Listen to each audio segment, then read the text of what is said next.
Now, with the spread of the coronavirus affecting everything, mitigating it has become a growing concern. That's why many companies are mandating or recommending that as many employees as possible work remotely until the virus can be slowed. Plenty of people fantasize about working from the comfort of their own home, forgoing their commute in favor of more sleep, family, or exercise time. But working remotely is a double-edged sword. Sure, you get to stay home, but it can be harder to focus on actually working. So how best can you work from home and still be productive? I'm being joined by a productivity expert, the President, Institute of Productivity and Business Innovation Management, Mr. Remi Dairo. Thank you very much for joining us, Mr. Dairo. Now, before COVID-19, how would you measure Nigeria's labor productivity? Before then, I think Nigeria was just, we're on an average. And I must say that we're not really doing very well in the global rating. So there are a lot of things to be done. Then COVID-19 came in, and then we could see that we're not really ready for the global productivity we're talking about. Because of the event of technology invention, we are not really using it as far as work is concerned. We have been dependent on going to work physically.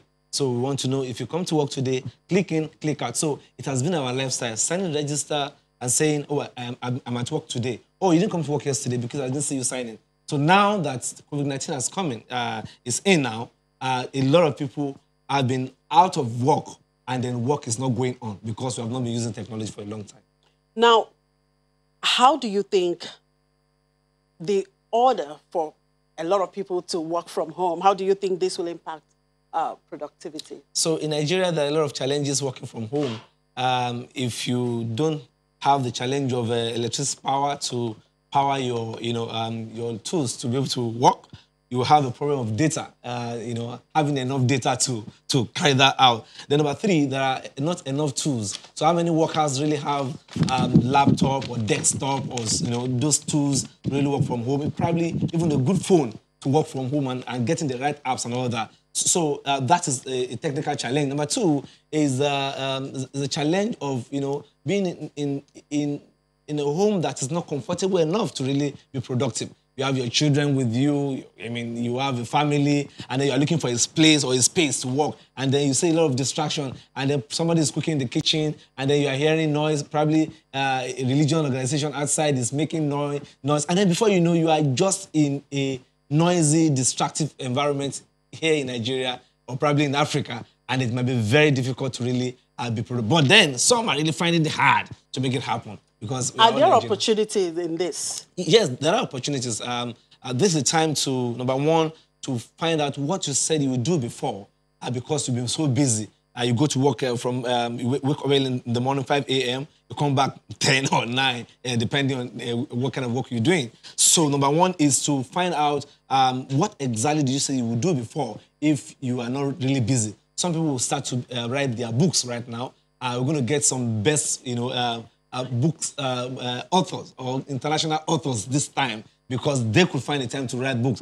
Some will also find a way of, learning some things online. There are many online courses you can learn today. You can do your first degree, second degree, even online, depending on what you're doing, and then depending on the kind of course you want to do. There are also free courses you can learn at this point in time. You can also use this time to get across to your relatives and customers, or getting feedback from people that you're trying to look to get feedback from. So this is the right time to do all those things because you are not as busy as you were before COVID-19 came. Nigeria is a peculiar country. We have consistent electricity issues. How does this support the work from home order? Yes, so I said that. I said, getting your system powered or getting your tools powered for productivity is key at a time like this. So electricity power is very, very important when we're talking about productivity for the 21st century. You need your tools to be charged, you need your phone to be charged, you need your laptop to be on, and then you need a lot of things to be on when you want to be really productive from home. So I think it's very key, very, very important. And then our our parastatal that is in charge of that must also keep that in mind, that this is the time to have electric power supply 24/7 when we are staying at home working. Yeah, but can Nigeria really boast of a functional internet? That's another challenge, that we have there, because if you have to work remotely, you need the internet services. Yeah. So we have 3. Yeah, I think we have 3, and other ones that are not popular that are giving internet. But I tell you, many of these internet companies at this period of demand on data, demand on their services, the service has been very poor. So we cannot work from home if the internet is not working, if data are fluctuating, as the case may be.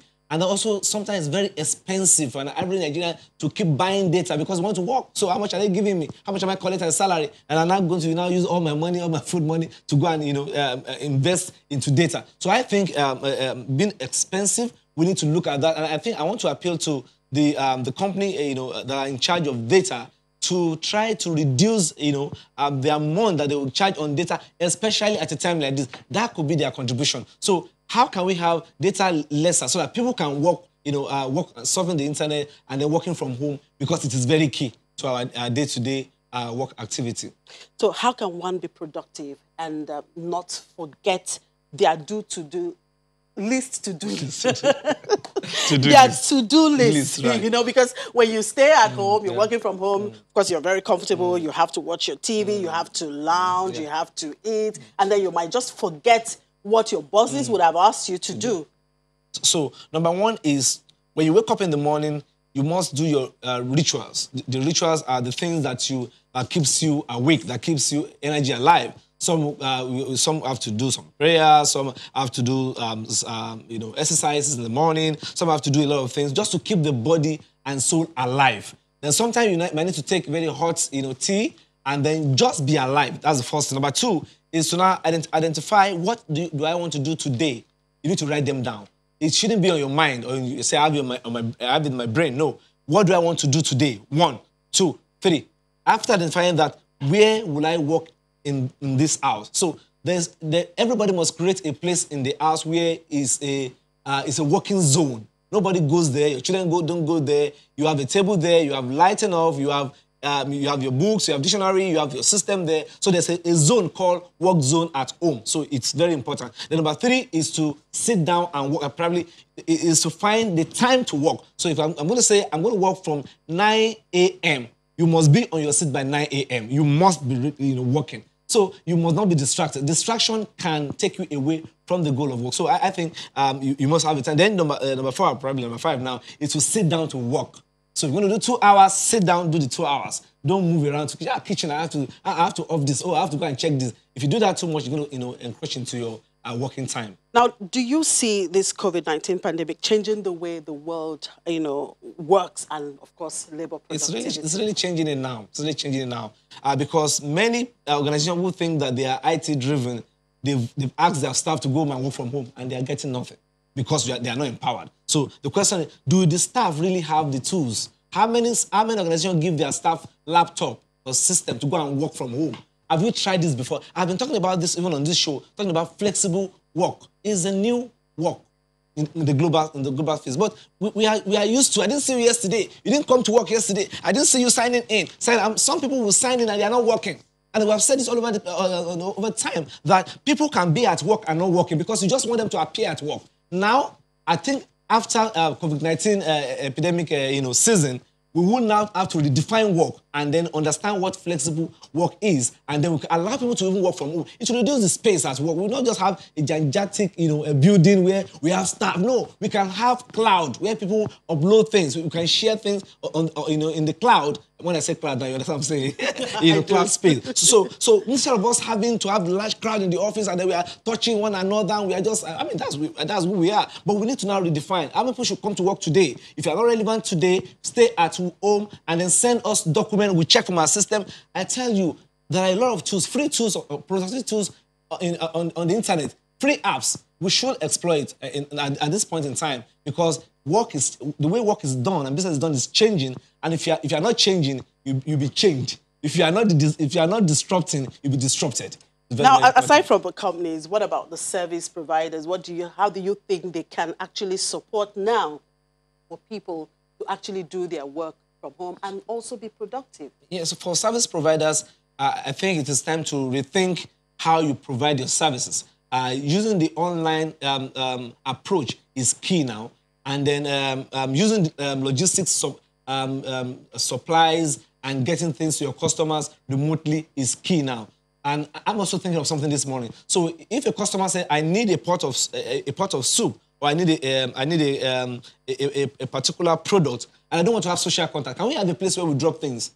And then that place, I come there, I drop for my customers, customer come in, and they already paid, and then I give them access. And then when they are given access, they pick their product. So I think we need to disrupt the way business is being done today, because things are changing and the world will never remain the same after COVID-19. All right, thank you very much for your time, Remi Dairo. He's the President, Institute of Productivity and Business Innovation Management.